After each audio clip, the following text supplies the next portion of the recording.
আমরা দেশে একটা ফ্রি ফেয়ার অ্যান্ড ইনক্লুসিভ একটা ইলেকশনের জন্য দিকে ধাবিত হচ্ছে। আগামী ডিসেম্বরের মধ্যেই জাতীয় নির্বাচন হওয়া উচিত বলে মনে করেন সেনাবাহিনীর প্রধান জেনারেল ওয়াকারুজ্জামান।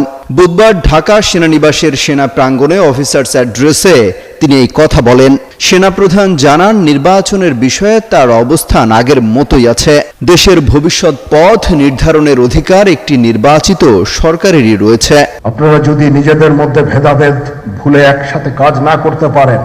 অফিসার্স অ্যাড্রেসে ঢাকায় অবস্থানরত সেনাবাহিনীর বিভিন্ন পর্যায়ের কর্মকর্তারা এতে অংশ নেন। অনেক কর্মকর্তা ভার্চুয়ালি যুক্ত হন। অনুষ্ঠানে নির্বাচন ছাড়াও করিডোর, বন্দর সংস্কার সহ সমসাময়িক বিভিন্ন বিষয় উঠে আসে। ওয়ালটন আবারও মিলিনিয়ার অফারে ওয়ালটন ফ্রিজ কিনে আপনিও হয়ে যেতে পারেন মিলিয়নিয়ার। মিলিনিয়ার ছড়াছড়ি দেশ জুড়ে, এটা শুধু ওয়ালটনই পারে।